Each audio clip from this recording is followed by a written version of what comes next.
Politik itu nggak semuanya serem kok gitu. Oh iya. Bisa juga cantik.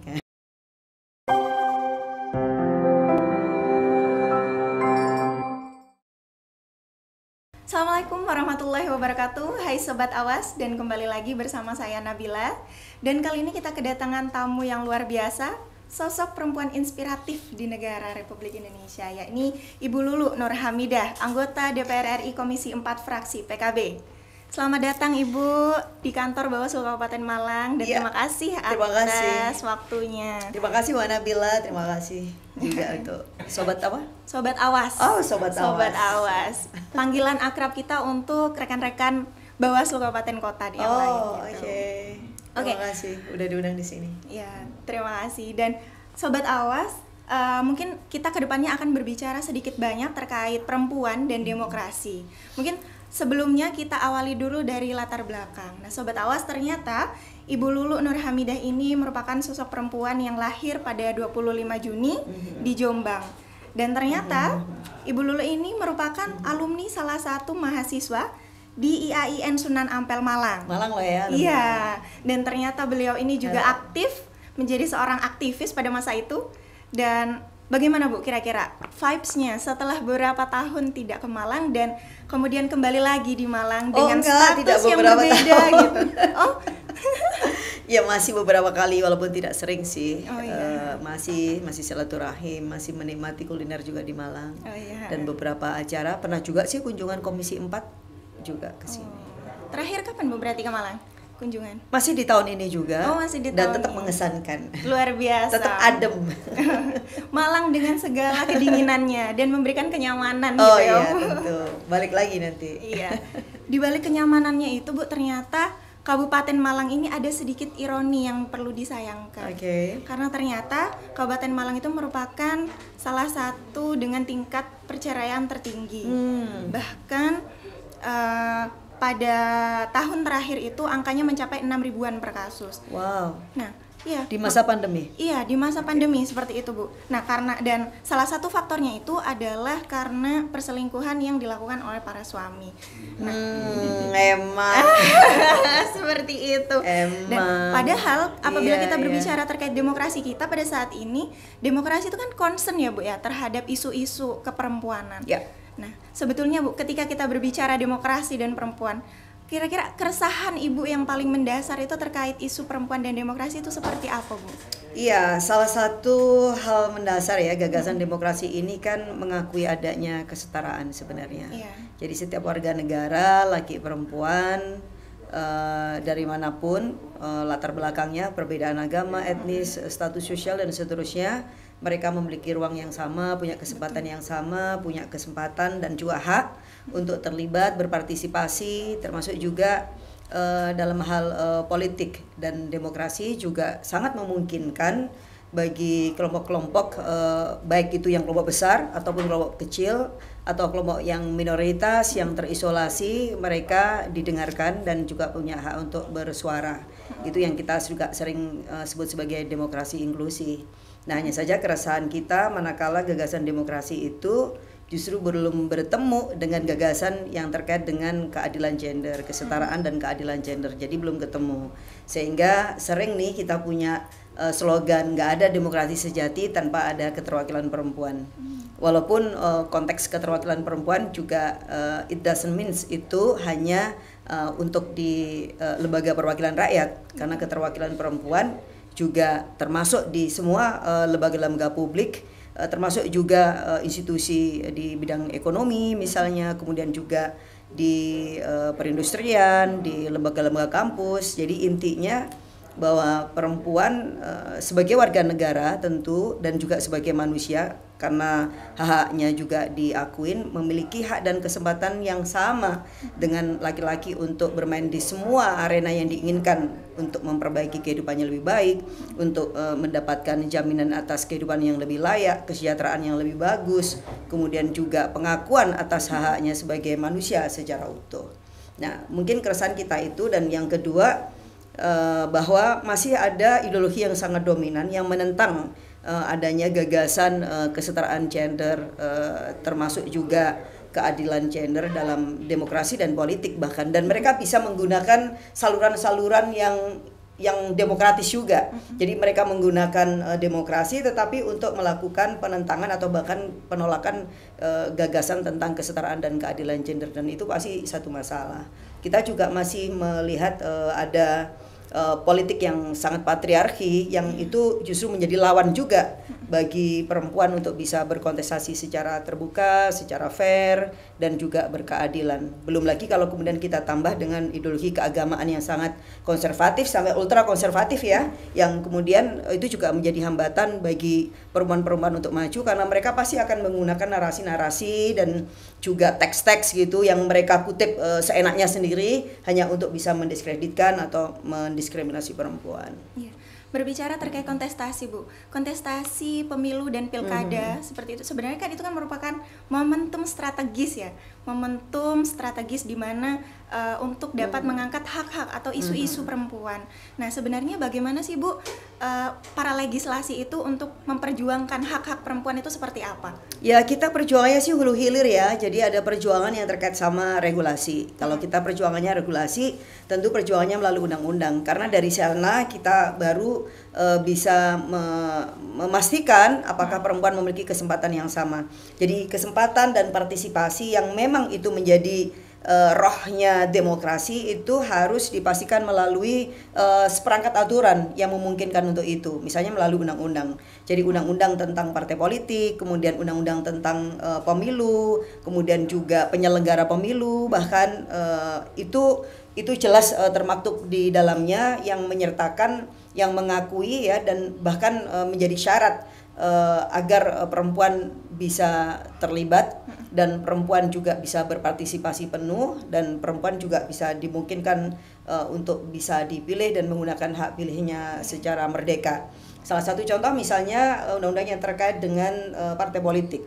Jadi jelas di partai politik untuk bisa menjadi peserta pemilu, maka kepengurusan dari partai politik pun sudah harus mencantumkan minimal 30% di dalam struktur kepengurusannya. Betul. Kemudian pada saat kandidasi atau pengajuan calon nanti nih misalnya tahun 2022 ya, 2023, maka di kandidasi perempuan juga sama, minimal 30% harus ada calon perempuan, dan sekurang-kurangnya 1 di antara 3 dari calon pemilu itu atau pileknya itu harus ada perempuan.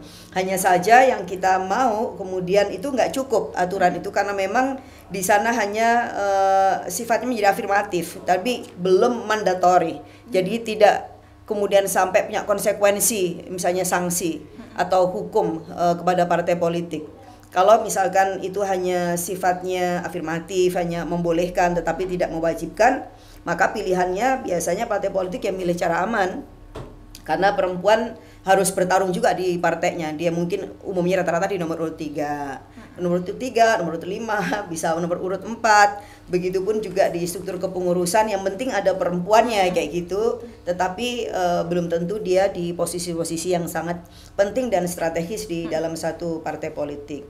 Nah, kita juga sekarang ini seperti kayak kemarin juga ada tim sel misalnya untuk para penyelenggara pemilu. Kita juga sama nih, kita juga kawal betul dan kita suarakan bahwa di hulunya sebelum ini semua dilakukan nih pemilunya, maka tim selnya juga sudah mulai harus bekerja kan. Nah, tim selnya sendiri harus juga mencerminkan unsur-unsur kesetaraan itu gitu.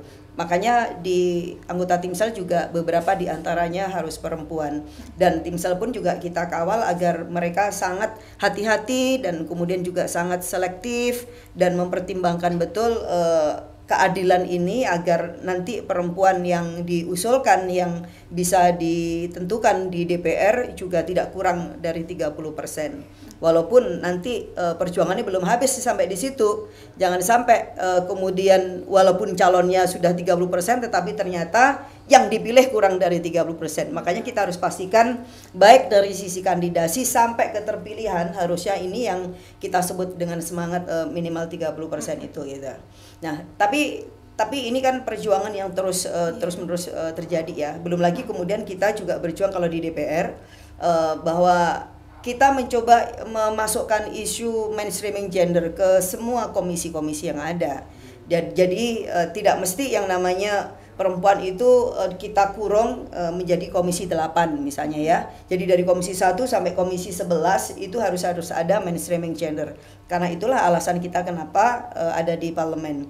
Jadi isu yang terkait dengan bidang kesehatan itu jelas harus sangat kuat keberpihakan untuk perempuan sebagai kelompok rentan. Kemudian isu pendidikan apalagi kita mau cek dan pastikan bahwa 20% anggaran pendidikan itu apakah dinikmati juga oleh perempuan. Kenapa sih kita tidak bikin semacam apa namanya kayak beasiswa khusus yang memang itu mengafirmasi. Selain beasiswa bidik misi, oke, itu sangat umum sekali, tetapi misalnya beasiswa perempuan untuk perempuan, beasiswa perempuan berprestasi.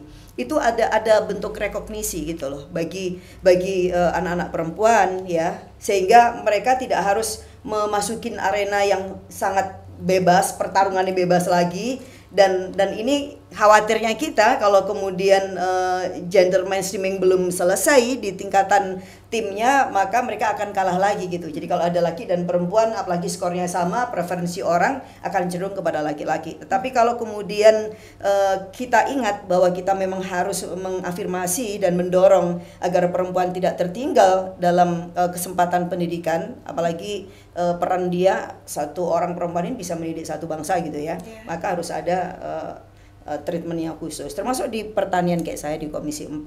Siapa bilang bahwa isu perempuan tidak menjadi penting?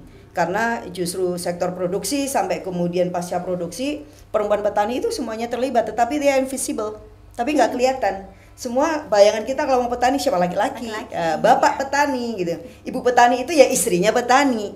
Padahal proses-proses produksi mulai dari penyemaian, mulai dari pembenihan ya, sampai kemudian ngurus kebun, sampai ladang, sampai pasca panen, manen, sampai pengolahan itu semuanya terlibat perempuan. Bahkan di sektor UKM-nya pun kemudian lagi-lagi yang terlibat perempuan. Sampai yang kemudian menghidangkan di meja makan dan kita makan pun juga perempuan. Tetapi semua mereka nggak ada. Nah, itu yang kita lihat bahwa ada peran-peran sangat penting yang ternyata itu kemudian nggak kelihatan, sehingga dianggap aja perempuan itu menjadi kelas kedua karena kontributifnya dalam bidang ekonomi itu nggak sekelihatan laki-laki. Padahal perempuan punya peran yang sangat penting. Nah, itu adalah perjuangan politik.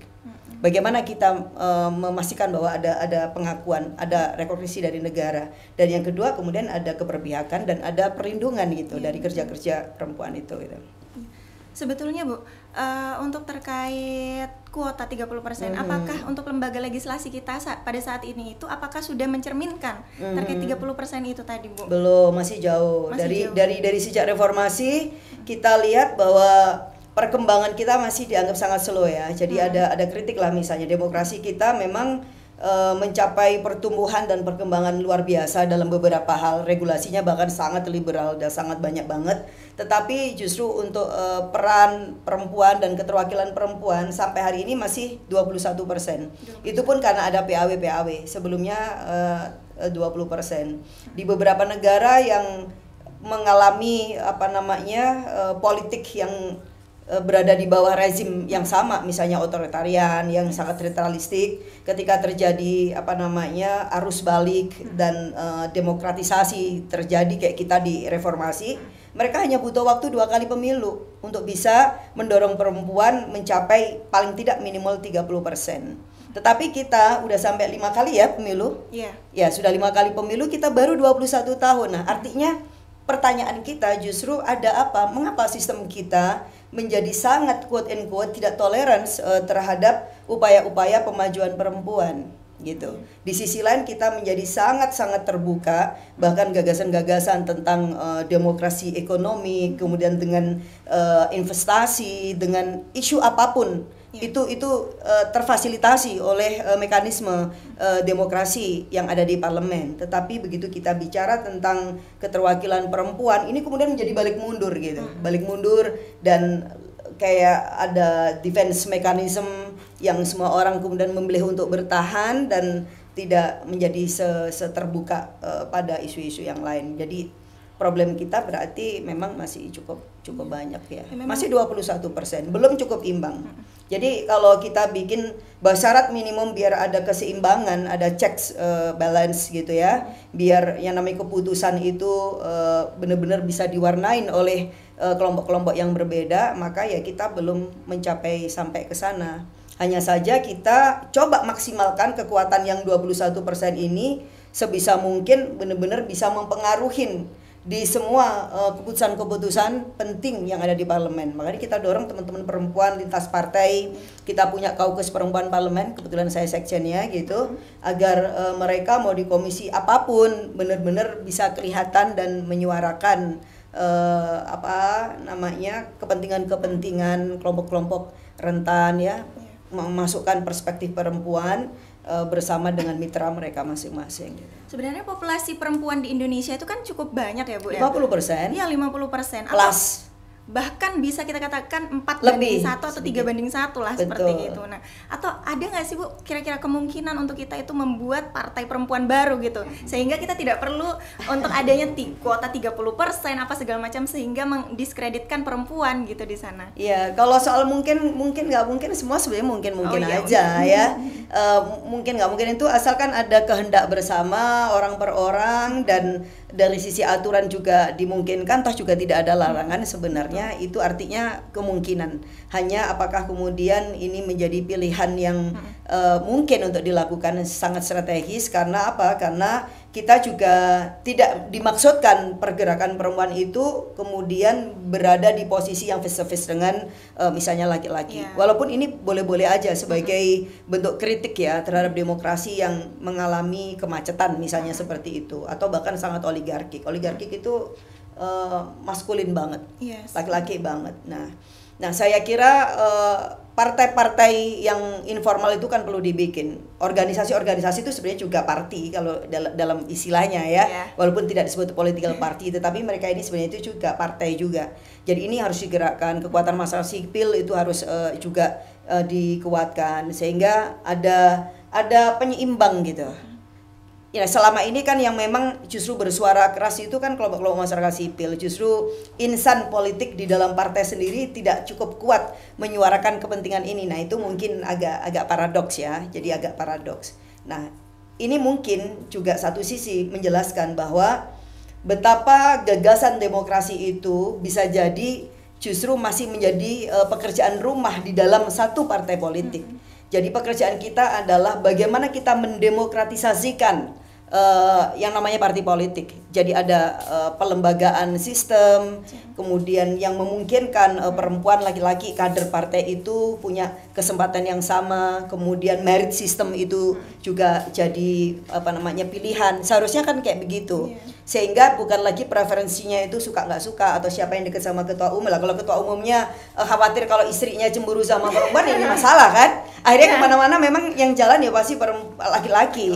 Sementara kesempatan penting dalam politik itu berjalan sangat dinamis, itu minute to minutes, day to day. Jadi bukan ditentukan semata-mata mekanisme rapat yang mungkin hanya sebulan sekali atau sekian bulan. Justru yang hari per hari. Jadi politik yang hari-hari inilah yang banyak sekali menentukan kebijakan-kebijakan penting. Nah, persoalannya siapakah yang kemudian mengawanin proses politik yang sehari-hari itu? Kalau kemudian di sekitar para leaders atau pimpinan partai politik kebetulan adalah laki-laki, ya berarti laki-laki lah yang paling punya kesempatan memberikan pengaruh sangat besar kepada pimpinan partai politik. Nah, ini menjadi tidak imbang gitu. Kecuali tadi bahwa ada pelembagaan sistem, ada mekanisme demokrasi di dalam internal partai politik. Kemudian merit system itu disepakatin sebagai cara terbaik bersama yang memungkinkan kesetaraan itu terjadi, dan itu membuat partai menjadi sehat misalnya. Nah, ini harus disuarakan oleh perempuan-perempuan di partai politik dan juga laki-laki di partai politik yang mereka cukup tercerahkan, karena semakin terjadi demokrasi di internal partai sebenarnya itu justru akan membuat partai menjadi sangat kuat. Kecuali kalau ada logika terbaik. Jadi semakin tidak demokratis, semakin otoritarian misalnya di partai politik, itu justru semakin kokoh partai politik. Nah, kalau kayak gini ya wallahu a'lam bishawab. Ya, tetapi bahwa intinya sih gagasan demokrasi ternyata tidak cukup dari pemilu ke pemilu, dari prosedural yang sangat rutin ya kan. Kalau dari ilustrasi saya ternyata banyak yang sebenarnya area apa yang kita sebut dengan demokrasi yang itu masih jadi pekerjaan panjang kita gitu. Karena memang Bu, tanpa kita sadari memang mindset budaya patriarki di Indonesia itu kan memang sangat melekat ya di negara kita, khususnya di masyarakat awam pada umumnya gitu. Nah, pun juga atmosfer public hostility dan juga ketersediaan lembaga dalam memberikan dukungan kepada kita itu kan juga mempengaruhi seberapa penting atau seberapa besar isu-isu perempuan itu dapat diangkat di publik.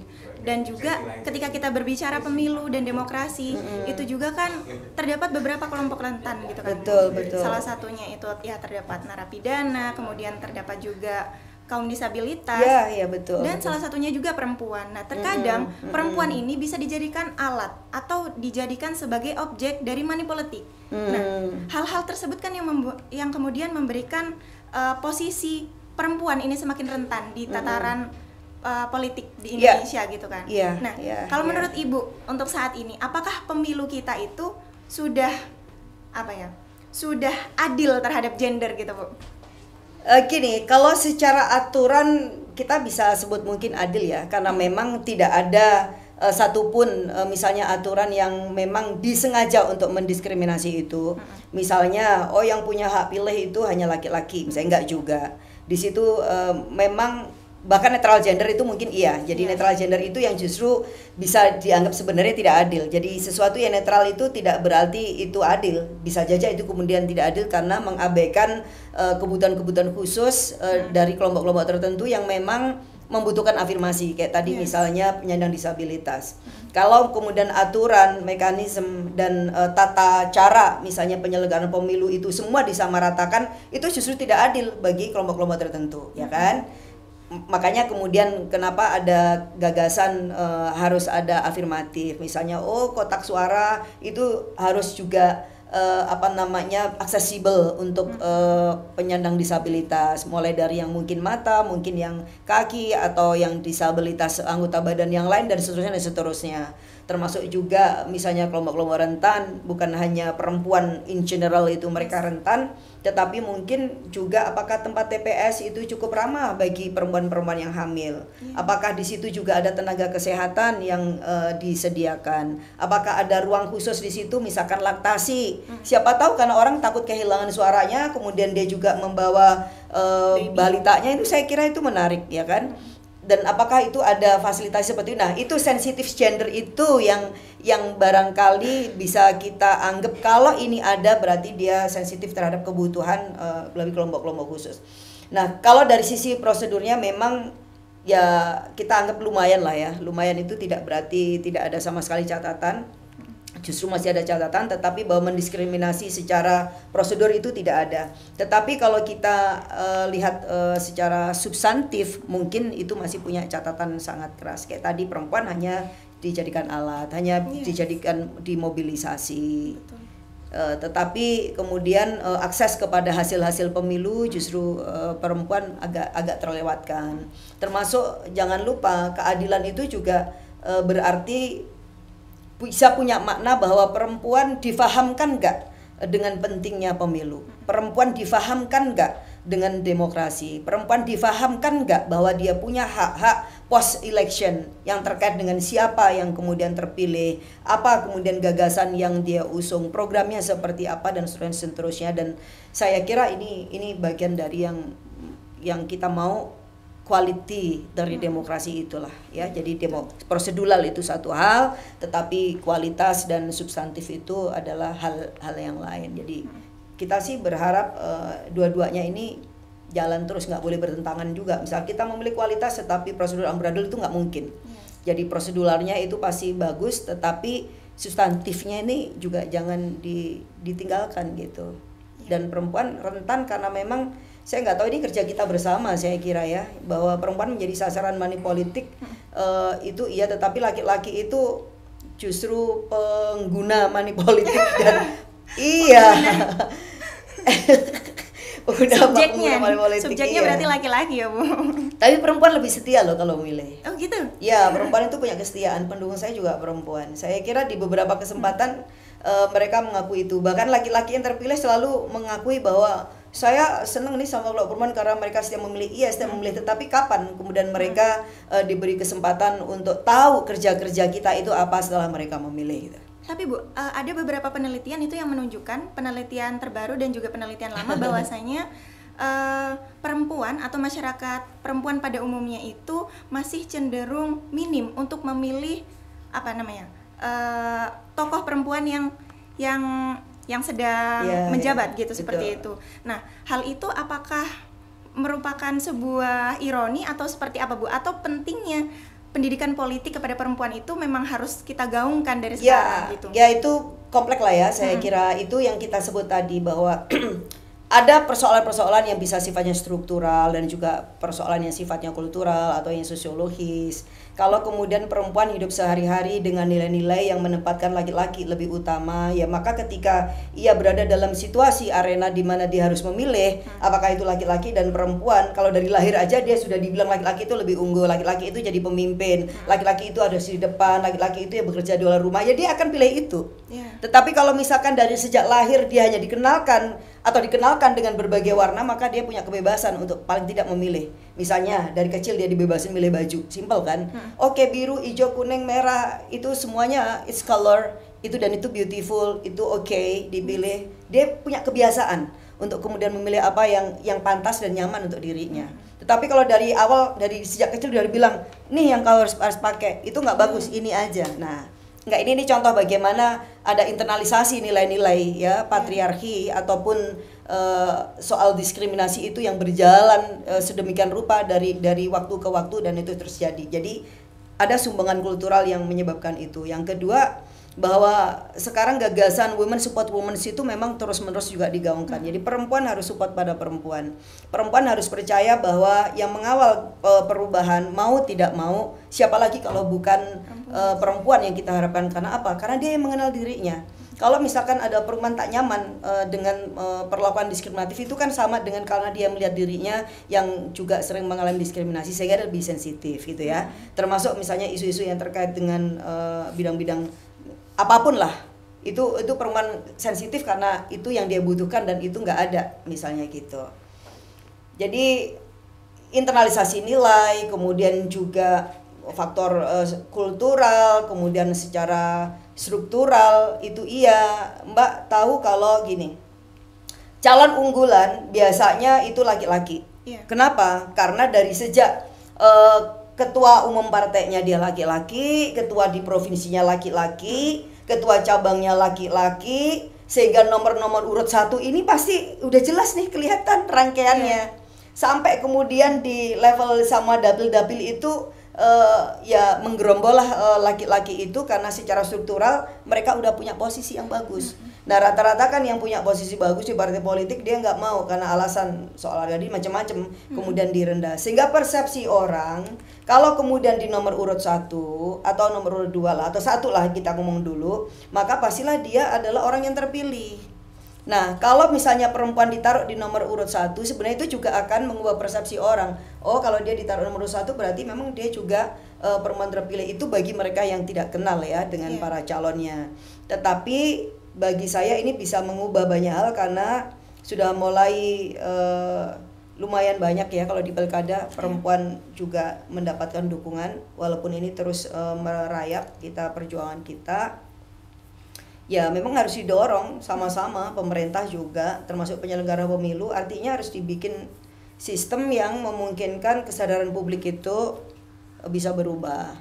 Kalau dari sejak sekarang misalnya sudah mulai ini ada public awareness, minimal media advertising ya yang mempromosikan peran-peran perempuan, maka perempuan dan publik juga akan makin terbiasa dengan ide-ide tentang kesetaraan. Jadi nggak bisa ujuk-ujuk dan tiba-tiba menjelang pemilu baru ada kampanye atau iklan. Tapi kalau konteksnya long term ini yang seharusnya dilakukan, ini kritik mungkin ya untuk KPU atau Bawaslu yang pusat ya mungkin nanti ke Bapak yang Afitra DKPP perlu disampaikan. Ini kan kerja panjang, jangan kemudian diperpendek hanya menjelang pemilu, karena membangun kesadaran itu nggak bisa sehari 2 hari. Betul.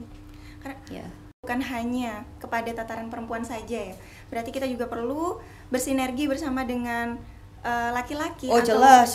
Ya untuk ya tetap menggaungkan bahwa woman support woman itu juga woman support woman dan he for she. Nah, sekarang semangatnya itu he for she adalah dia laki-laki itu mengencourage perempuan. Ini menjadi semangat di UN ya, di PBB yang itu mengikat juga semua negara yang dipromosikan itu.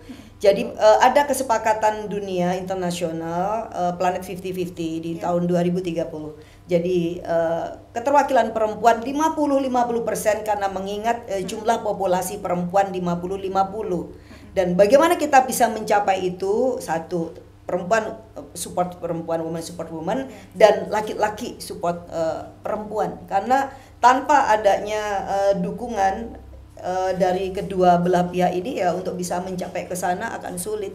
Kenapa karena posisi penting dan strategis itu sekarang masih dipegang oleh oleh laki-laki. Makanya perlu ada willingness, political will dan kerelaan untuk berbagi sebenarnya kepada perempuan yang sudah menempatin atau mencapai 50% bahkan lebih populasi dunia. Kalau di Indonesia juga kayak gitu. Jadi kalau ngomong populasi perempuan, kita merasa seolah biasa-biasa aja kalau perempuan di belakang. Saya suka kritik. Tapi kenapa begitu ngomong agama, masing-masing orang selalu bilang, kita kan yang paling besar. Kita punya hak dong untuk meminta banyak. Kita punya hak dong punya presiden dan harus jadi presiden. Kita wajar dong memiliki yang terbanyak di antara semua jabatan-jabatan penting. Tapi kenapa logika itu tidak kita gunakan ketika kita bicara tentang gender? Ketika kita bicara tentang laki-laki dan perempuan. Kenapa perempuan yang 50% itu tidak punya hak yang sama dengan semangat mereka untuk meminta haknya karena sebagai pihak yang mayoritas dalam hal soal keyakinan atau agama misalnya. Oke, mungkin terima kasih Bu atas penjelasannya yang cukup luar biasa. Terima kasih. Dan mungkin terakhir ya Bu, pertanyaan saya sekaligus closing statement mungkin. Kira-kira PR terbesar apa yang saat ini perlu kita gaungkan bersama dan perlu kita rumuskan bersama terkait isu perempuan dan demokrasi yang saat ini ada di Indonesia, Bu? Ya, yang pertama bahwa harus ada semangat bareng-bareng untuk bisa melahirkan satu kebijakan dan juga lingkungan yang lebih berkeadilan gender, artinya untuk perempuan punya kesempatan yang besar. Dan yang kedua, bahwa jangan sampai juga demokrasi kita ini dibajak oleh kekuatan-kekuatan yang undemokratik, yang mereka justru membonceng saluran-saluran resmi demokrasi. Kekuatan oligarki, kartel itu nyata. Dan ini sebenarnya musuh semua dan itu juga musuh perempuan. Karena mereka akan membiayai siapapun yang dianggap bisa bekerja sama dengan kekuatan-kekuatan ini, dan pilihannya seringkali memang biasanya laki-laki itu gitu. Tetapi kita akan mengorbankan sesuatu yang sangat besar yang kita bangun bersama sebagai satu bangsa kalau sampai kemudian kita tidak melihat adanya bahaya yang mengancam, yang membonceng proses-proses demokratisasi kita. Jadi perempuan harus bersatu dan laki-laki kalau mau jadi laki-laki keren, yuk kita support perempuan. Luar biasa. Jadi perempuan harus bersatu dan jangan lupa perempuan juga harus tetap menjadi subjek. Kita tidak boleh hanya menjadi objek. Begitu ya, Bu? Setuju sama Mbak Nabila. Oke, luar biasa. Terima kasih banyak Ibu atas waktunya untuk datang di Form A podcast kali ini. Keren, makasih banget. Terima kasih loh udah diundang di sini ya. Oh iya. Sering-sering seperti ini forumnya. Panggil perempuan politik sehingga mereka bisa punya gambaran politik itu nggak semuanya serem kok gitu. Bisa juga cantik. Oke, terima kasih banyak. Makasih Mbak Nabila. Terima kasih Sobat Awas. Dan mungkin sekian dari saya. Jangan lupa like, komen dan juga subscribe di YouTube channel Malang Mengawasi. Terima kasih Bu. Terima kasih suami.